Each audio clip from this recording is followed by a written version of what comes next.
Hello दोस्तों।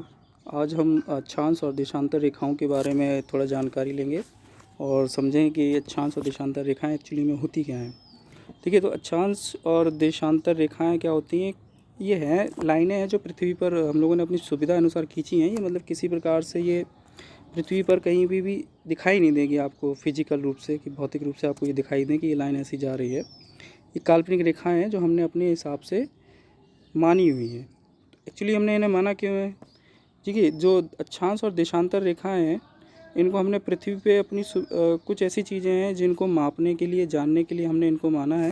जैसे कि अक्षांश रेखाएं पृथ्वी पर मौसम की स्थिति को बताती हैं, और जो देशांतर रेखाएं हैं वो समय को बताती हैं कि पृथ्वी के किस हिस्से पर कौन सा समय होगा।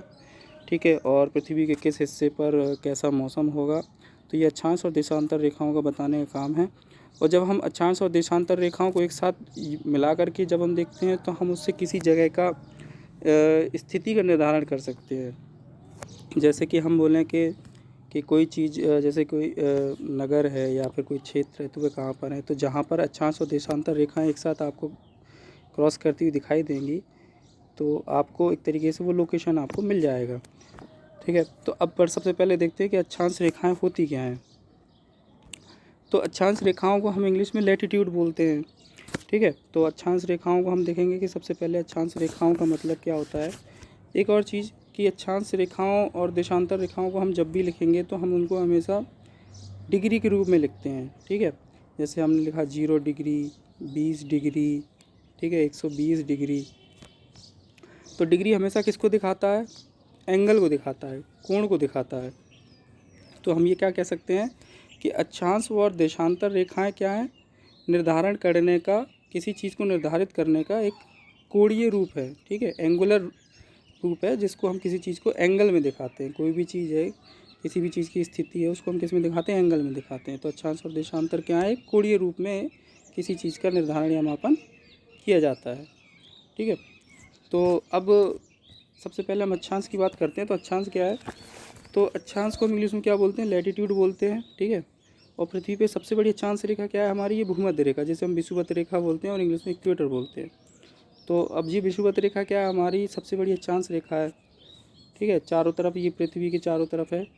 और हमें अगर देखेंगे तो ये 0 डिग्री है, तो एक तरीके से पृथ्वी को दो भागों में ये डिवाइड करती है। तो 0 से अगर हम 90 डिग्री चले तो ये नॉर्थ ध्रुव में हम चले गए। ठीक है, नॉर्थ साइड में। और ये अगर नीचे की तरफ हम देखें तो हम चले गए दक्षिणी ध्रुव में। तो इस तरीके से भूमध्य रेखा क्या है? पृथ्वी को दो भागों में विभाजित करती है। ठीक है, फिर उसके बाद जैसे कि एक कर्क रेखा आती है और एक मकर रेखा आती है, जो दोनों हमारी 23.5 डिग्री पर उपस्थित होती हैं, नॉर्थ साउथ में। ठीक है, तो ये हमारी कर्क रेखा हो गई और ये हमारी मकर रेखा। तो ये भी हमारा क्या है? एक तरीके से ये भी हमारी क्या है? अक्षांश रेखाएं हैं। ठीक है, तो अक्षांश रेखाएं हैं हमारी। और अक्षांश रेखाओं की विशेषता क्या होती है कि जैसे जैसे ये अपने 0 डिग्री से 90 डिग्री की तरफ, उत्तर या दक्षिण में दोनों तरफ बढ़ती जाएंगी, तो इनकी त्रिज्या कम होती जाती है, गोलाई इनकी कम होती जाती है। ठीक है, तो अब 0 डिग्री से हम जैसे 90 डिग्री तरफ बढ़ रहे हैं, तो आप ये दूसरे चित्र में देखें तो आप देख सकते हैं कि ये जो गोलाई है, देखिए ये कम होती गई। और सबसे ऊपर जो टॉप में है, यहाँ पे गोलाई कितनी कम होगी, और उससे नीचे देखें गोलाई बढ़ रही है, उससे नीचे गोलाई बढ़ रही है। तो एक तरीके से 0 डिग्री से अगर हम 90 डिग्री नॉर्थ साउथ में जाते हैं, तो अक्षांशों की जो गोलाई होती है, त्रिज्या, वो कम होती जाती है। ठीक है,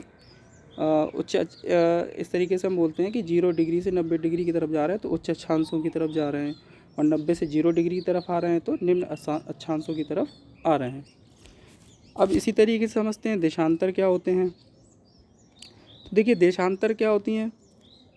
देशांतर जैसे आप देखेंगे कि खरबूजा, आप देखें खरबूजा जो होता है, तो आप एक पोल से, उसके केंद्र से दूसरे केंद्र तक की जो इस तरीके से ये हमारी लंबाई ये जाती है। ठीक है, तो ये हमारी देशांतर रेखाएं कहलाती हैं। इनको हम इंग्लिश में लैटिट्यूड बोलते हैं। ठीक है, ये खड़ी हुई रेखाएं होती हैं, तो इन्हें हम क्या बोलते हैं? लैटिट्यूड बोलते हैं। तो मैंने आपको पहले बताया था कि देशांतरों से हम क्या बताते हैं? समय निर्धारण बताते हैं। ठीक है, एक और चीज़ है कि अक्षांशों में, जो अक्षांशों के बीच की जो दूरी होती है, वो लगभग हर जगह एक समान होती है। ठीक है। और जो प्रत्येक अक्षांश एक दूसरे अक्षांश के क्या होता है, समानांतर चलता है, पैरेलल। लेकिन जो देशांतर रेखाएं होती हैं वो पैरेलल नहीं होती हैं। तो आप देखेंगे कि जैसे ही हम पोल से दूरी उसके देशांतर की बढ़ती जाती है तो उन दोनों के बीच की जो गैप है वो भी बढ़ता जाता है, और जैसे ही आप ध्रुव के पास बढ़ते जाएंगे तो उन दोनों के बीच की गैप जो है वो कम होता जाएगा। तो इस प्रकार से देशांतर क्या कह सकते हैं कि एक दूसरे देशांतर के वो समानांतर नहीं होता है, पैरेलल नहीं होता है, ठीक है। और हर जगह उनकी दूरी क्या होती है, अलग अलग होती है। तो देशांतर ये हो गई। अब देशांतर में और क्या क्या चीज़ मैं आपको बता सकता हूँ।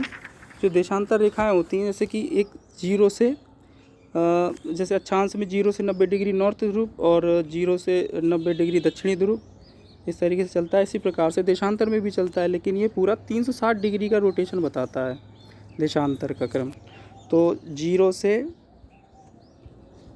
180 डिग्री दूसरी तरफ ये इस तरफ चला जाएगा, और 0 से 180 डिग्री ये इस तरफ चला जाएगा। तो टोटल राउंड कितना हो गया, 360 डिग्री का हो गया, ठीक है। 0 डिग्री को हम बोलते हैं प्रधान यमोत्तर रेखा, ठीक है, प्राइम मेरिडियन। और जो हमारी 180 डिग्री रेखा होती है उसको हम क्या बोलते हैं, हम उसको बोलते हैं इंटरनेशनल डेट लाइन बोलते हैं हम उसको, ठीक है, अंतर्राष्ट्रीय तिथि रेखा बोलते हैं, ठीक है। तो हमारी प्रधान यमोत्तर यानी प्राइम मेरिडियन क्या होगी, हमारी 0 डिग्री, और जो हमारी 180 डिग्री हो गई वो हमारी क्या हो गई, अंतर्राष्ट्रीय तिथि रेखा, ठीक है। तो हम जब भी समय का जो निर्धारण करते हैं वो प्राइम मेरिडियन से करते हैं, जो हमारी ग्रीनविच मीन टाइम से हम समय को नापते हैं। जैसे भारत का समय है वो ग्रीनविच मीन टाइम से GMT से 5.5 घंटे आगे हमेशा रहता है, ठीक है। तो इस तरीके से हम देशांतरों से हम अपना क्या है, हम अपना समय नापते हैं। और एक और चीज़ कि देशांतर और जो अक्षांशों की जो दूरी है, जो कोणीय दूरी है उनकी, वो हमेशा पृथ्वी के केंद्र से नापी जाती है। ये एक क्वेश्चन बन सकता है कि अक्षांशों और देशांतरों की जो दूरी है वो कहाँ से नापते हैं, तो हमेशा पृथ्वी के केंद्र से नापते हैं। इस प्रकार से जैसे कि ये अक्षांश हो गया और ये देशांतर हो गया। तो जैसे कि अक्षांश हमारे इस तरीके से 0 डिग्री से 90 की तरफ बढ़ रहे हैं, तो अगर हम केंद्र की तरह लें तो एक तरीके से एक ये एक्सेस हमने बना ली ये। तो अगर हम एक एंगल बनाते हैं तो ये हमारा अक्षांशों के लिए एंगल हो गया।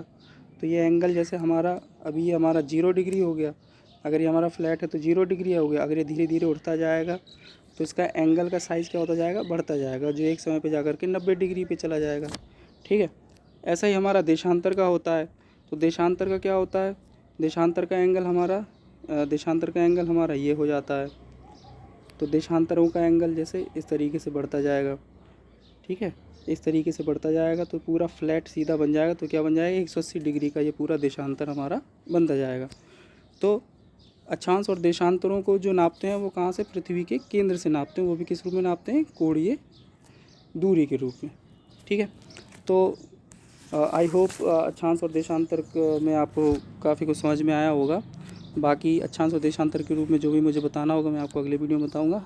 मेरे वीडियो को देखने के लिए धन्यवाद। अगर आपको पसंद आता है तो आप उसे लाइक करें, सब्सक्राइब करें और शेयर करना ना भूलें। Thank you.